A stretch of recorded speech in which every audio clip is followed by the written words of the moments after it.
Today on the show, one final dive into mock drafts, as we are now just 2 days away from the real thing that seems like it has been forever in coming. So today we're gonna get real mocky, mock drafty, mockapalooza, mock draft mania, whatever you want to call it.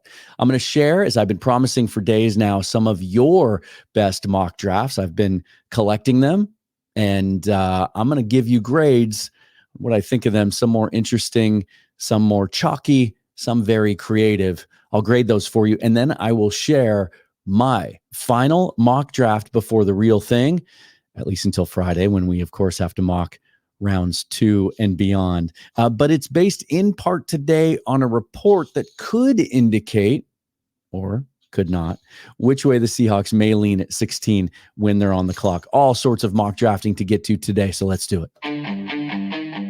Welcome to the Seahawks Forever podcast.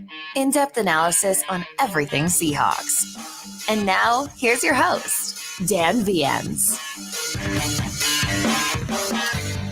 A couple of updates today. As every year at this time, there are kind of last-minute tidbits that leak out. Some of them legitimate. Some of them have been proven historically to have been leaked from a strategic standpoint in order to affect a prospect's draft stock. The most interesting one, I think, that came out today that might impact the Seahawks, Albert Breer reporting that Troy Fautanu's knee has been flagged for medical reasons. There was no reports of any issues with his knee. He had a foot issue his freshman year, I believe, but has played every snap the last 2 seasons, participated in everything at the combine and his pro day.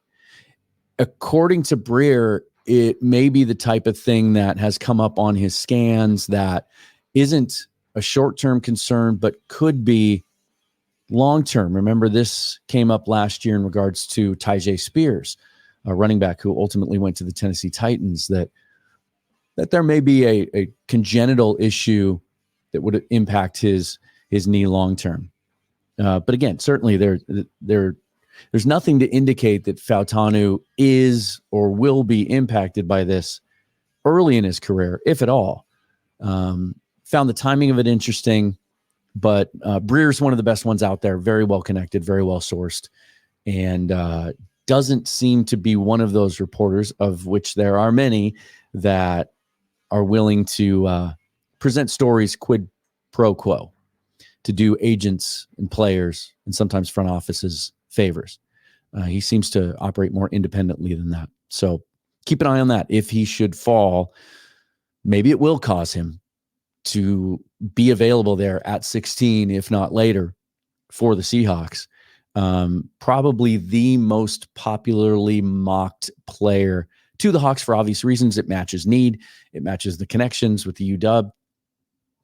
But also a guy that I have maintained is good enough that I really question whether he'll be there at 16. So something to keep an eye on. Another one, within the last 24 hours, it has come out, even though teams have wrapped up their 30 visits, had to be done with those by last Thursday. Some news still trickling out, and one that we hadn't heard up until this point. LSU defensive tackle Mason Smith did have a 30 visit with Seattle, traveled out here, met with the organization. Intriguing player, big, tall, long, had an outstanding freshman season, really burst onto the scene. Then he tore his ACL, celebrating a teammate's touchdown. One of those fluke things, kind of struggled to get his explosiveness back, but finished strong last year. And he says that he's being told by teams that he meets with that they view him in that 25 to 40 range. So he could be a potential target of the Seahawks if they were to trade back. I don't see that being the pick at 16. But he could come into play a little bit later. Certainly would make sense with given his length and size and youth, and his explosive athletic ability. So Mason Smith on the Seahawks radar. And then a story in the Dallas Morning News today from Greg Riddle. It was a feature profile on Texas defensive tackle Byron Murphy, who has been a favorite of mine since the process began, and has been another guy, maybe the second most commonly mocked player to the Seahawks, that he has been told that he is not getting past 16. That Byron Murphy has been told by his agent and other contacts throughout this process that he's not getting past 16, which could mean one of two things, right? It could mean that the Seahawks have indicated to him that they like him very much. Now, remember, they met with him at the combine, and then reportedly he was set to come to Seattle for a 30 visit, and then that meeting was canceled. Was that because they're trying to do a little misdirection? Or could it be that they had all the information that they needed on this player, didn't feel like the visit was necessary? Or could this report indicate that if Murphy's available at 16, there is a compelling trade that Seattle has indicated they would be likely to take if that happens? Curtis Allen, who's going to join me on the show tomorrow in response to this story, and in fact, I think this is how I saw it, as he retweeted it, indicated that maybe Philadelphia would make some sense, coming up from, I think they're at 22. A number of other teams in a shallow defensive tackle class. We've talked about the value in the position groups in this class and where the leverage might come into play at 16 for the Seahawks if they should be on the clock. And their top target isn't there. That defensive tackle is one of them, because outside of, you have Murphy and Newton and there are some other guys kind of on the fringe of the end of the first round, early second round, and then it drops off significantly.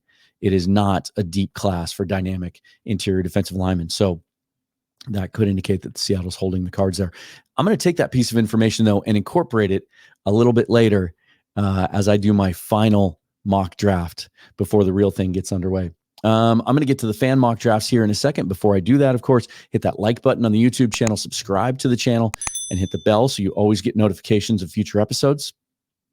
On audio, I'm on all the platforms, so you can subscribe to Seahawks Forever wherever you get your audio podcast. But if you want to listen to ad-free episodes, you can do so for a low monthly fee and join the subscriber base on Spotify. And that link will be in the description. It's pretty simple to get signed up for that.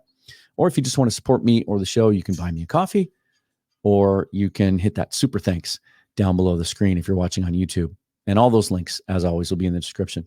So let's get to this. I've been teasing this for a while, so we're just going to do it this way. I've just kept your mock drafts in a bookmark folder, and I'm going to go in reverse chronological order because it's going to end with probably the most creative of all the drafts at the very end.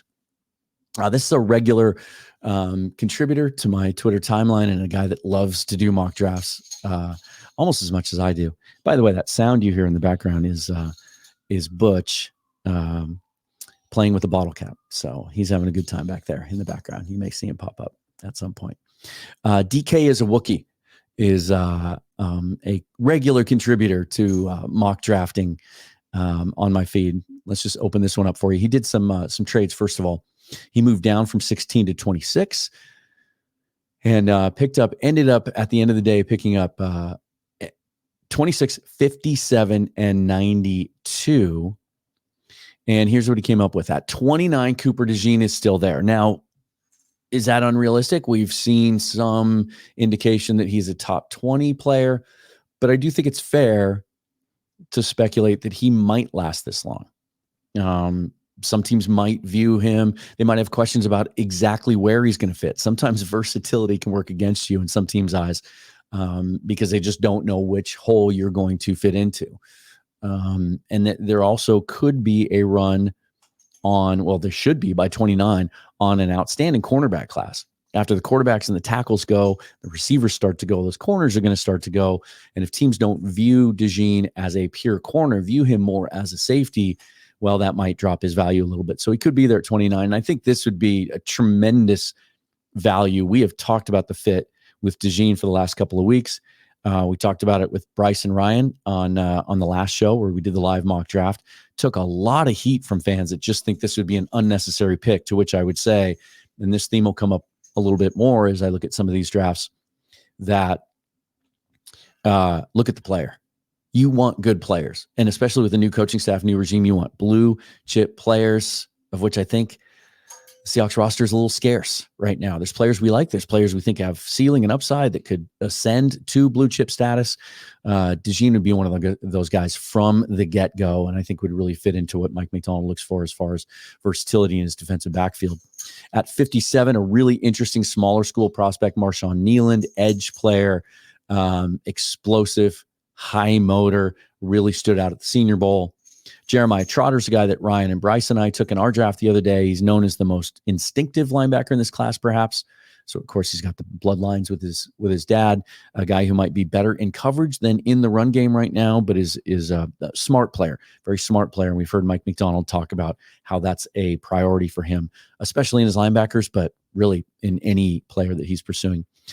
T'Vondre Sweat at 86. Interesting that he may have dropped into this range now with his recent DWI and some questions about partying earlier in his career, not taking care of his body, maybe drinking too much. He has admitted that he's had to be accountable for that and address those issues in interviews with teams. And so interesting to see that a guy that we all agree fits on this roster would really provide something that isn't present currently on it. But that was probably out of range before because he was clearly in that second round conversation, may have dropped now to where the Seahawks will have a shot at him. Zach Zinter, questions about how teams view him with the broken leg late last year. If he was 100% healthy, we're probably talking about him in the 40s, 50s as one of the best guards in the class. You can get him at 18. That's a steal. I think he's going to challenge, if he's healthy, he's going to challenge to start as a rookie. Jatavian Sanders, really athletic, longer tight end out of Texas. Layden Robinson, another guard from Texas A&M, looked good at the Senior Bowl. Heavy offensive line emphasis here from DK as a Wookiee. Matt, I believe it's pronounced Gonsalves, out of Pittsburgh, a guy that visited Seattle and really like his tape, really plays hard, likes to bury guys in the ground. And then Isaac Guerrendo, running back, Louisville. Running back is a need. They only have three currently on the roster. Then you go Joe Milton, the third, obvious upside with the arm there as a late developmental quarterback. Tip Ryman, big, tall, 6'7", 270-pound tight end. Better as a blocker than a receiver at this point, but there's some upside. And then Nathaniel Watson, one of the real few true Mike linebackers in this class, 6'2", 240, 245. Seahawks did visit with him as well. That'd be great value later on. And a nice pairing with Trotter. I think we did this same combination in our mock on Sunday with Bryce and Ryan as well, because I really could see that being the duo moving forward. So I really like that one. I'm going to give that.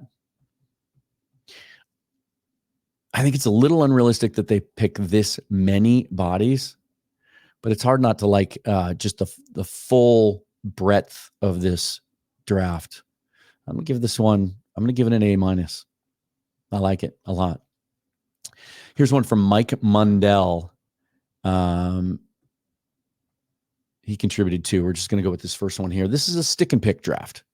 He said that was his goal in this one, is to see what it would look like with no trades. And at 16, Jared Verse. And if you told me that Verse was going to be there at 16 and that the Seahawks were going to stick and pick him, that is one of the few players in this draft that I've talked about wanting to do that for. And I think you go to bed Thursday night and you feel good about whatever's going to happen next.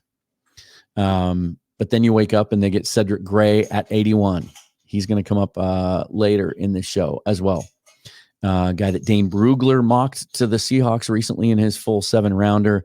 Guy who's really athletic, says he's always around the ball, 100-plus tackles the last 3 years, and he's young and really looked the part at the Senior Bowl, and especially in coverage, which is an area where I think he could contribute and compete for snaps as a rookie.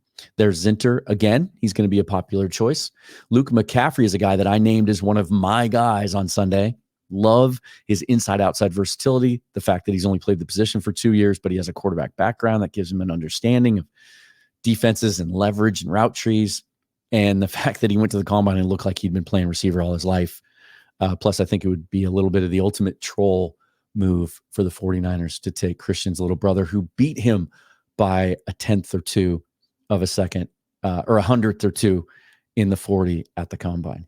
AJ Barner, outstanding all-around tight end, and a guy that JJ McCarthy recently said of all the draft picks coming out of Michigan this year, they sent 18 guys to the combine, that Barner might be the one that's being slept on the most and underrated.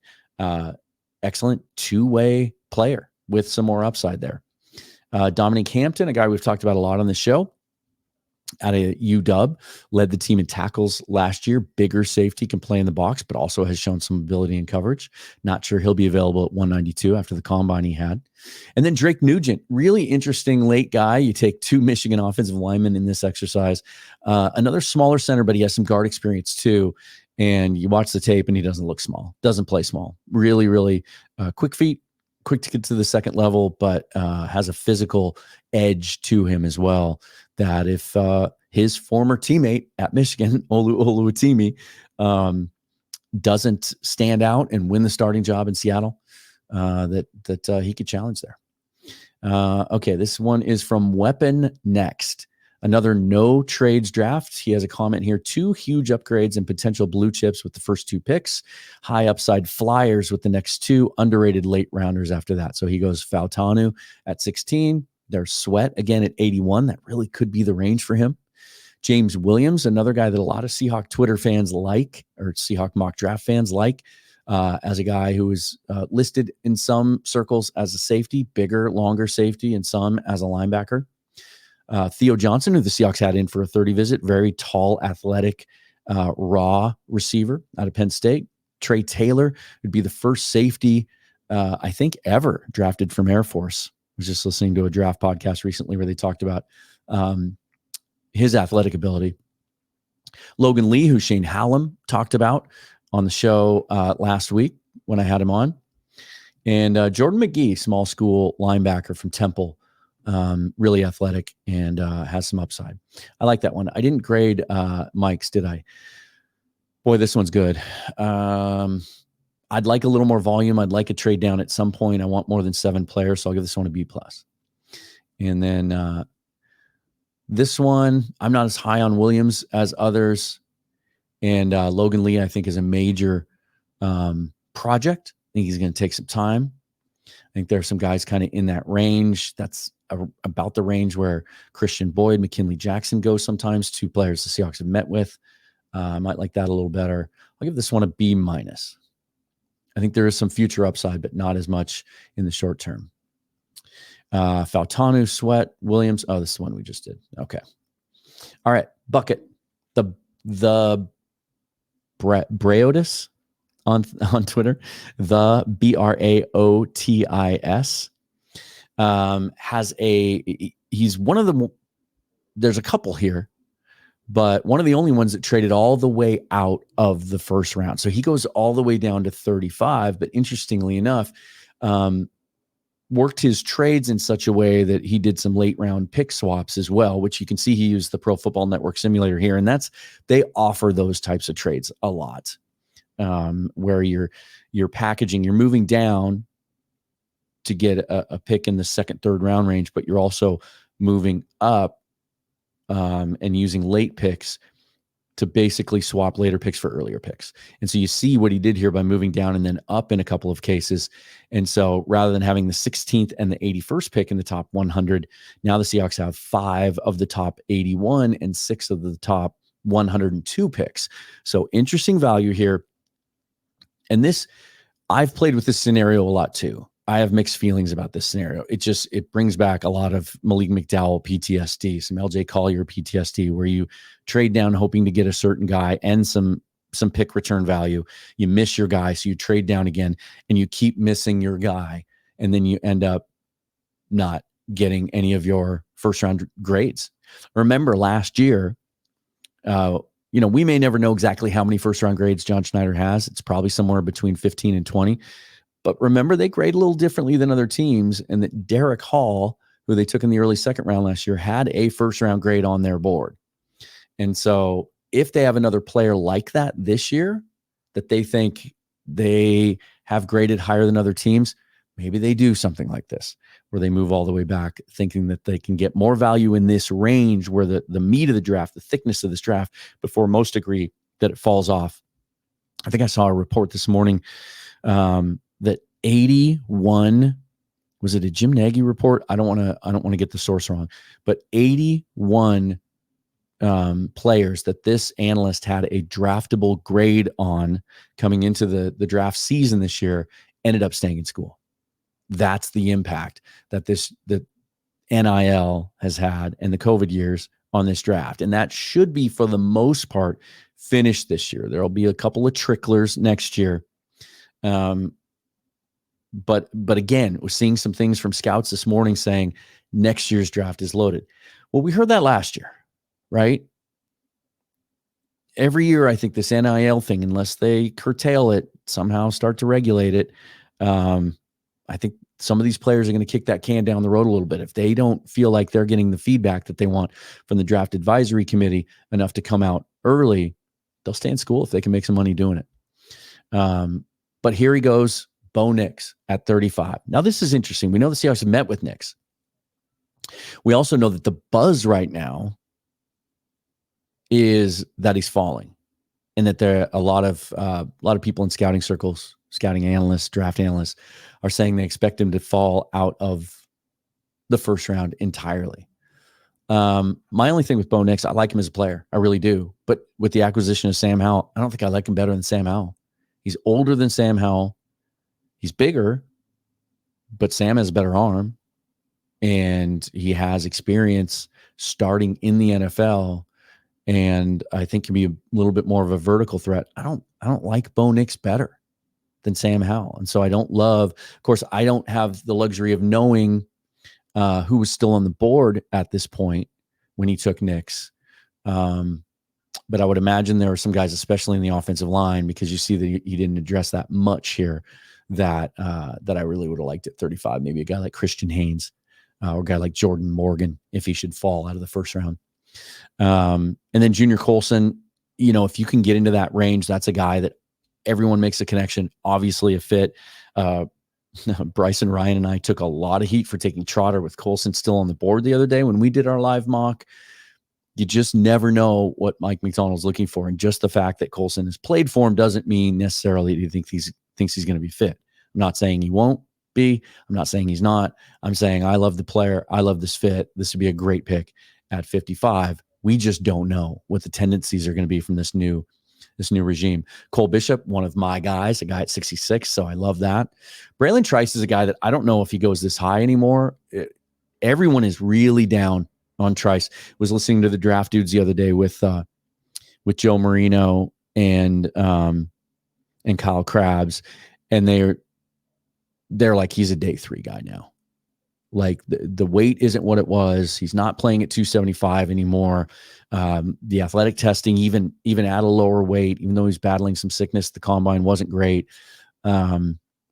Braylon Trice might be great value later on, but I think 71's a little rich for him based on everything that we're hearing right now. There's Sweat again at 81, and then Zinter, right? Popular. We're seeing some consensus here. Luke McCaffrey at 118, and then Isaac Rex, tight end in the 7th. I'll give this one a solid B. I think, regardless of my comments about Nix versus Howell, you're taking a shot here, right? You're taking a shot on a guy that can be a franchise quarterback. And I've talked about the idea when it comes to Michael Penix of layering this position, doubling down, basically hedging against next year's class not being as good a year from now when we look at it. That you're giving yourself 2 bites of the apple, 2 shots to find a franchise quarterback. Or if Sam Howell should establish himself, then maybe Bo Nix is a guy that could have some trade value later on down the road. Solid draft. Solid draft. Let's go here. Spencer Gray used the mock draft database simulator. Always like using different simulators because you get different big boards. And he's the only one that has Laiatu Latu from UCLA at 16. Widely considered the best pass rusher in this draft, especially from a technical standpoint, outstanding hand usage. He's got a refined set of moves in his toolbox. He's quick, he's dynamic, but neck fusion surgery, spinal fusion surgery is no joke. And, some teams may not have him on their board at all because of medicals. We don't know. I don't think there are any reported meetings between Latu and the Seahawks. I'm not sure if he fits. He takes some heat for not being as strong, setting an edge in the run game. That's not a big part of his game. Not sure he fits what Mike Macdonald's looking for up front there. At least not enough to stick it and pick at 16 with those with the question marks.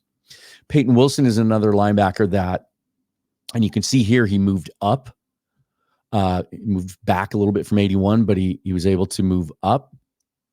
Let's see if it details the trade here. It does not, but he was able to get into the second round at 42 with Peyton Wilson, another guy with major red flags and injury issues, especially regarding his knee. He's a longer linebacker, really athletic, high motor, pursues plays all over the field. Again, not sure he's a fit for what Mike Macdonald's looking for in his linebackers. And I've read a lot of things out there that tend to agree with that. Kalen Bullock, USC.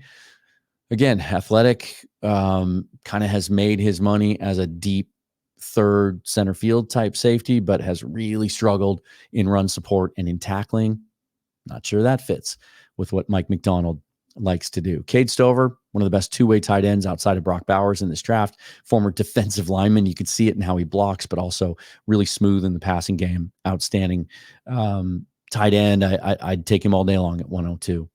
Brendan Rice, another guy. I have said, and we'll talk about this when we get to my mock, man, some fans have come after me for taking wide receivers in this draft. They came after Bryce and Ryan and I as well when we took Jalen McMillan in our draft on Sunday, I think in the fourth round or third round. Seahawks are going to take a receiver most likely in this draft, and they should every year because it's a strength coming out in college football now every season. You want to tap into that with what wide receivers are making on the open market now. You want to try to mitigate that, right? And keep a lot of younger guys in your room and bank on upside. And Tyler Lockett's on the wrong side of 30. DK has one of the biggest cap hits on the roster. Jake Bobo is limited in what he can do. There's question marks. It's always strange to me when people try to make the argument that we're set at any one position group because injuries happen, age happens. We don't know who's a fit in this offense and who isn't. You got to keep adding to that receiver room. You have to. And Brendan Rice, just really, really smooth operator. Really, really smooth operator. Roger Rosengarten, that'd be great value at 123. There's a lot of buzz for him going way, way, way earlier than this. In fact, there is some momentum and some whispers out there and some reports that the 49ers really like him. We've all seen the pictures of John Lynch watching up close his workout, and that he might go into the first round, that he might sneak into the first round, Roger Rosengarten. Jordan Travis is a pretty popular pick late in the draft, developmental guy.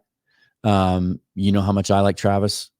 You've heard me talk about him. I'm not sure as we get deeper into this process that he's a long-term starting quarterback, but I think he's a guy that I would love to see develop. He'd be fun in the preseason. I think he's a guy, sort of maybe a Taylor Heineke type, right? That'll be around the league for a long time, can come in, win you some games, like Easton Stick with the Chargers, how he came in and gave him a chance and ran around, made some plays with his feet.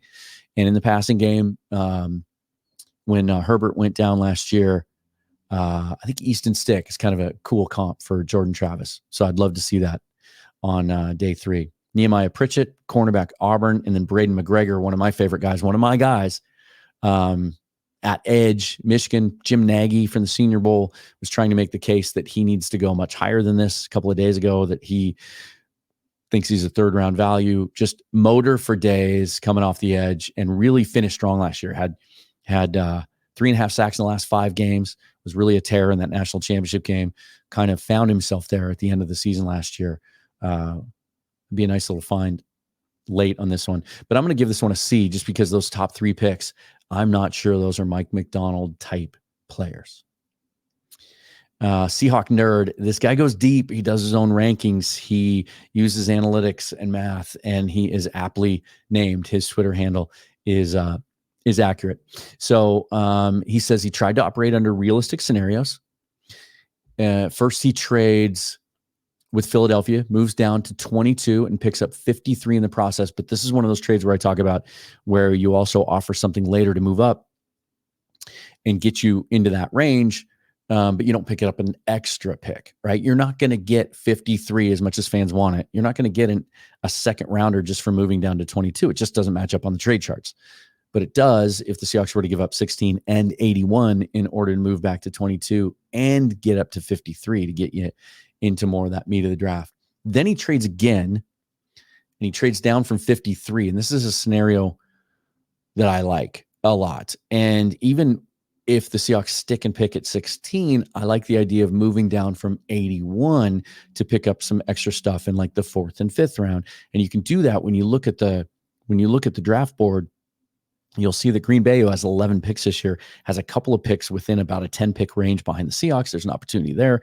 There's an opportunity with Houston. There's some matches there later in the draft to pick up some more value. Here he sends 53 to Buffalo to move down to 60, and he gets 128 and 163. And Buffalo moves up to get a receiver that they want in that range, Troy Franklin or Roman Wilson. And then he says Seattle targets high character players and goes heavy offensive line in round 4. This I like. This is interesting. He goes Johnny Newton at pick 22. And it seems like this is about the range that Newton's been going lately. That for some reason, maybe it's because he just doesn't have the longest arms. He has slipped a little bit in the eyes of the mock draft world, although Greg Bell in his full first round draft today in the Tacoma News Tribune had Newton going 11th. So you could see that, but just a dynamic, explosive outside of Latou, probably the second best pass rusher in that first round group, even better than Dallas Turner. And he can do it from the inside or the outside. He would just be such a fun player to put in Mike McDonald's hands. I would love to see Johnny Newton. Javon Bullard from Georgia, a guy that seems to be a second rounder, might not be there at 60, but just an outstanding instinctive player, makes plays on the ball all over the place, but he'll come up and hit you too. He's a real favorite of Corbin Smith's. So I like him there at 60. Hunter Norzad, really athletic, has played center and guard. Love the versatility there out of Penn State. A guy similar to his former teammate Juice Scruggs, who played in the Shrine game last year, wasn't considered one of those top 4 or 5 centers, but ended up being drafted as I think the 3rd or 4th center off the board to Houston. Played quite a bit as a rookie. Something about those Penn State interior offensive linemen. Another offensive lineman, Javian Cohen, that's not getting a lot of buzz, so he doubles down on interior offensive linemen. But this is a guy that, if you remember when Emory Hunt was on the show, in his draft guide, he has Cohen as his number 1 guard. He just thinks he's being knocked too much for his athletic testing not being great, but you look at the tape and he looks like a rookie starter. AJ Barner, a guy we've already talked about. That's probably about the range. That's probably about the highest range you'll see him go. Sometimes he's in the 5th or 6th. That's probably about the top end of his range at the end of the 4th round. Jordan McGee, again, the young linebacker out of Temple. And then, he picked up some extra picks. So Cedric Johnson, defensive end, Ole Miss. Michael Barrett out of Michigan. This is a guy that I don't think is being talked about quite enough. Junior Colson gets all of the attention among Seahawk fans. But Griffin Sturgeon, who's been on the show a number of times, right? See Mike Spin Move on Twitter and the Seattle Overload podcast with Matty Brown and Ty Dane Gonzalez. These guys love Barrett. Just doesn't pop as far as the athletic testing and all those measurables, but he does on the tape. And he just looks like a really solid player and a guy you can get in the 5th or 6th round that can play rookie snaps and maybe be a part of the solution at interior linebacker moving forward. And then Fabian Lovett, a guy that Rob Staten really likes as a match with the Seahawks later in this draft, upside play, long defensive lineman that can move all up and down the line. I like this one a lot. I'm going to give this one an A.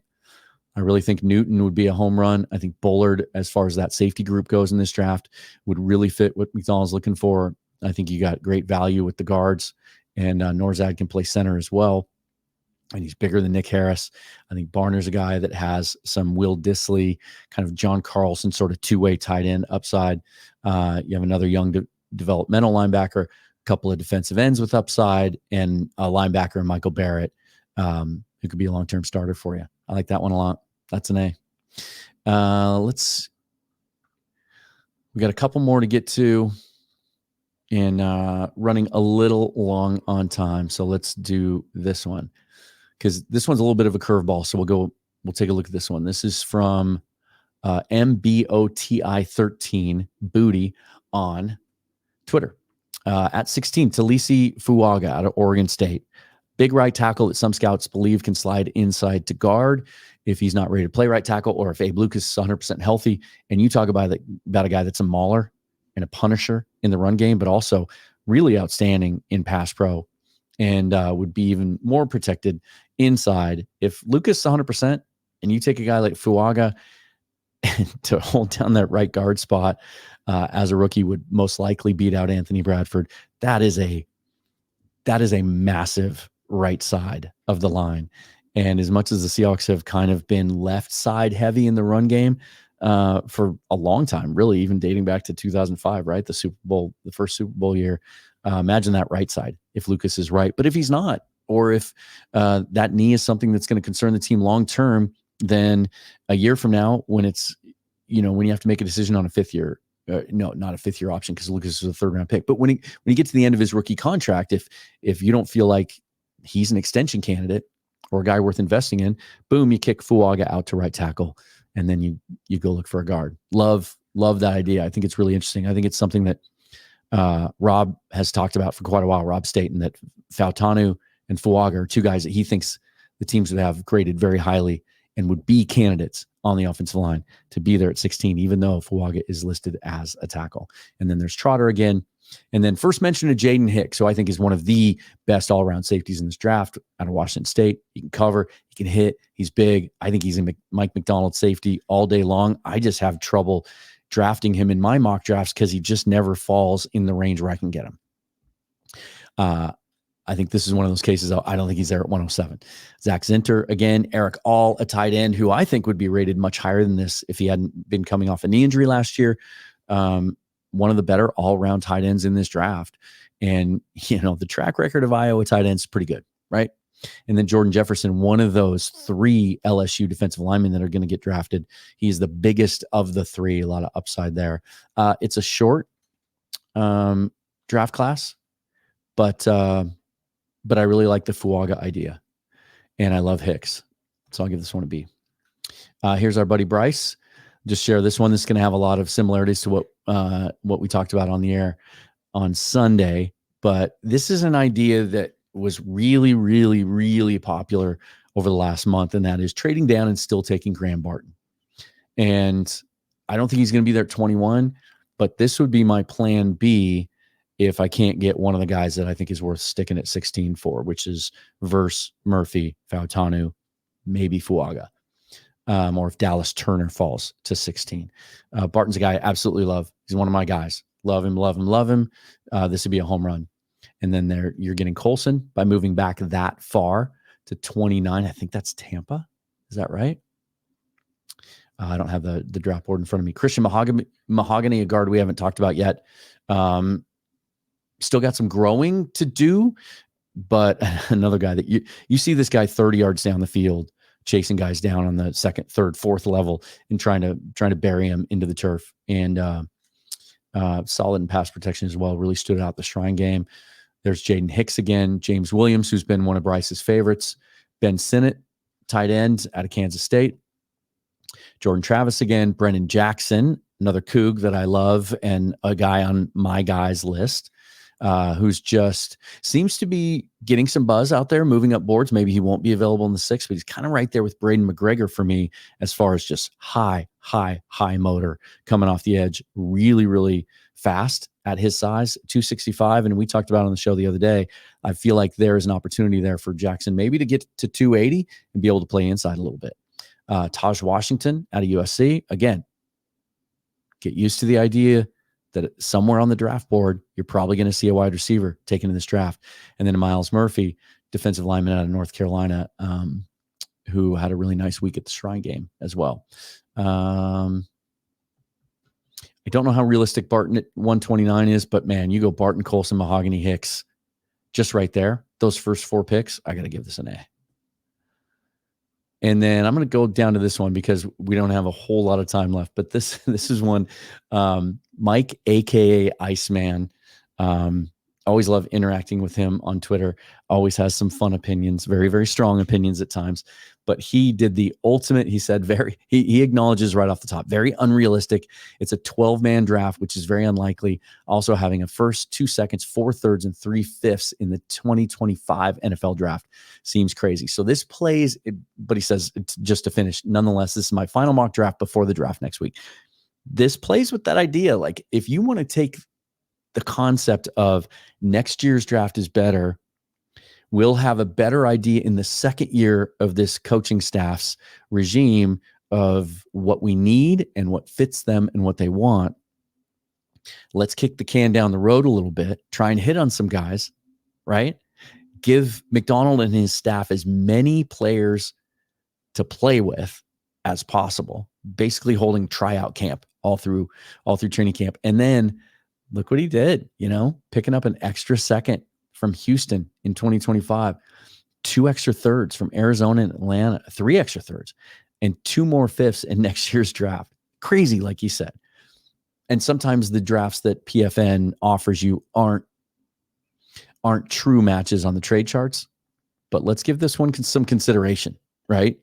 We've seen Schneider do things like this in the past. He's had 11 and 12-man draft classes before. He's traded down multiple times. And there's some players here that really fit. And some of them are redundant with what we've seen already. There's Colson at 43.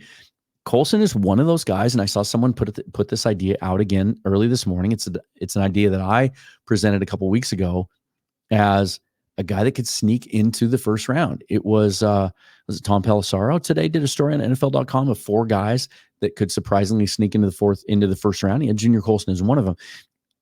It's a scenario I could see if the Seahawks absolutely love him. McDonald thinks he's the guy that he needs to kind of help install that scheme and be a young anchor linebacker type moving forward. He could still, play. There's plenty of snaps to go around for Terrell Dodson, Jerome Baker, and a guy like Junior Colson. And the Seahawks trade down to the end of the first round, that you could see Colson going in the first round in sort of a Rashad Penny scenario where it's like, we love the player. We know that most teams might have him graded 10 spots lower, but we're not going to get to take him. But we feel like he's that important. So Colson at 43 would be a home run. Ruka Rororo is one of my guys. Not just because I love saying his name, but I think the sky's the limit for this guy's upside. He's a physical freak, and he's kind of young to football still. And the stuff you see on tape is really exciting, and especially knowing that he's sort of a ball of clay that still has a lot of growth ahead of him. That's high for James Williams. Not sure how I feel about that one, but maybe more as a weak side linebacker, it makes sense as opposed to safety. Malik Mustafa, a guy that he's a ball hawk, but he also loves to come up and hit you in the run game. Another guy that's a big favorite of Corbin Smith's at 102. Tavondre Sweat at 118. There you go, your big nose tackle. And any risk that you're taking drafting a guy like Sweat with questions about potential character or behavior at 118 on a guy that's 366 with his kind of explosion, you take a shot. You take a shot there. Then Zinter again, Bo Limmer, who had some of the most explosive testing this offseason of any center in the last 10 years, really, but he can play some guard too. Cam Hart, long corner, 6'3", out of Notre Dame. There's Tip Ryman again. Anthony Gould, smaller wide receiver out of Oregon State. He is a return specialist as well, a guy you can use in the passing game. He'd be looking to beat out D. Eskridge potentially, but also with the new kickoff rules, a guy that I've taken late in many mock drafts. Really, really exciting player. Jalen Harrell, another Michigan guy, so the obvious connection there. Edge player, I like McGregor better, but Harrell might be a little bit more raw and a little bit more to work with there as far as athletic upside. And then at 203, I doubt Hampton's going to be there, but we've talked about him plenty. Yes, it is unrealistic, and for that reason, I can't give it an A. But I like so many of these players that I'll give it an A- because I like the concept. It's kind of fun. All right, time for my final mock draft. Let's get it up here and let's go. This is what I came up with, and I took the report today out of the Dallas Morning News as I get what Curtis Allen's saying, and I did have that thought initially as well, that maybe the Seahawks would have a trade in place that they really like in the event that Murphy's there. but I think he's a fit. I think you look at what Mike McDonald did with Justin Madubuike. Similar height, weight, but I just think Murphy is so much stronger as a rookie. His leverage ability, you look at his lower half, how he takes on double teams. Go watch the Alabama tape. Doesn't have any tackles or sacks or really anything, but he's impacting every single play in the pocket. He's taking on double teams and holding ground. He's holding up 2 blockers at a time in the running game, so that other players can make the plays. And he's got some pass rush upside. He's got the long arms, high character, loves football. All those things Mike McDonald has been saying he looks for in players. Byron Murphy has those qualities. And I think he would be a guy high on their board and a guy that they would be comfortable sticking and picking at 16 for. And then I've said this many times, but I like the way the board falls better for their other needs when you address defensive line early, because then you come back in the 3rd round. And I did some moving down here. So you'll see that I picked up a 3rd, 4th. I did one of those trades where I move up a little bit and then I move back. And so I have 8 players in this draft class and I get an extra 3rd.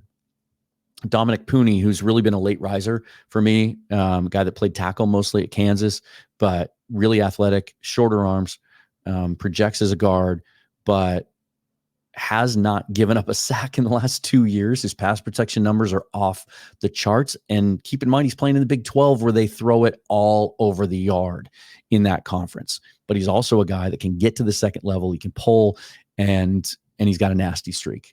Really like Dominic Pooney late in this process. Cedric Gray, there he is again. I just think he's a fit. I think there's some Patrick Queen comps there. He's a little bit bigger. I like his coverage ability, and there's still some upside there. He's one of the younger. He's 21 and a half. I think he's the 2nd or 3rd youngest linebacker in that class. I think Colson's the youngest, but Gray's not too far behind. There's McCaffrey. Told you he was one of my guys. Love, again, inside-outside ability, really smooth and natural. I just think he's a guy that's going to be, whether he's your 3rd option, your 2nd option, sometimes your 4th option. I think he's a guy. He's the kind of guy that's going to make you put him on the field. And he's going to make plays for you. Katan Oladapo, one of the safeties in this class that I don't think is getting enough attention out of Oregon State. Bigger guy, looks like a box safety, and he will hit you. But he has some coverage ability as well. I could see him playing that slot, that Kyle Hamilton role in Mike McDonald's defense. There's McGregor. I always like to get either him or Brennan Jackson if I can in the 6th round. I just think the value and the upside's there. I think this guy that's going to be, at worst, a key part of your edge rotation as a pass rusher. Tanner McLaughlin, a tight end that's kind of slipped through the cracks, I think, in this class, that early on in the process, Jim Nagy was really high on as one of the better, more polished pass catchers and route runners in this class. And he's serviceable as a blocker. I think he would fit. I think he would fit in a Ryan Grubb offense. And then Carson Barnhart, and I put him as an offensive lineman. He's listed as a tackle, played mostly tackle at Michigan, but he can play guard, and he is a guy the Seahawks have met with, and I think it makes a lot of sense to double dip at offensive line and get a guy later on that can develop. What do you think of that? What do you think of my final mock draft there? As always, love your feedback. I want to see it in the comments. I want to know what you think. Is your gut feeling now 2 days away from the draft as, it's almost time. It does seem like it has been forever in coming, maybe because I've been so engaged with you and doing this, and with coaching change and everything else. There's just been so much going on this offseason that it does seem like it has taken forever to get here, but it is almost here. And just as a reminder, first of all, on our next show tomorrow, the last show that I'll do before the draft begins, Curtis Allen from the Seahawks Draft Blog, Rob Staten's website, will be joining me. We're going to talk primarily about, he posted a piece today. I've been meaning to get together with him for a couple of weeks on some of the financial implications facing the Seahawks. Their cap space now, their cap space in 2025. It may not look great to you if you go check overthecap.com right now. You may be worried about it. So I want to dig into that with him a little bit. He's really, really good about that stuff, and is pretty adept at explaining it. So hopefully he'll give us some answers to what we're looking for, of how they can create some flexibility, how they're going to pay for this draft class, first of all, and then moving into 2025. And then Thursday, I'm going to live stream on the channel all throughout the first round of the draft so we can watch it together wherever you're watching it, off screen, of course, not on screen. I won't make that mistake again. I'll tell that story on Thursday night. And then I'll have draft recaps after the first round Thursday. We'll do a mock draft for the second round and beyond, and then a draft recap Friday and a full recap Saturday night and into Sunday. And then we'll start talking about some undrafted free agents. And then we start getting some guys on here to rate the draft, some analysts, including one big name that has agreed to come on the show and break down the Seahawks draft that I'm just going to keep in my hip pocket for you until I get that nailed down and scheduled. But stay tuned for that. At Seahawks Forever on Twitter. Forever and always go Hawks. Thanks for watching. Talk to you again.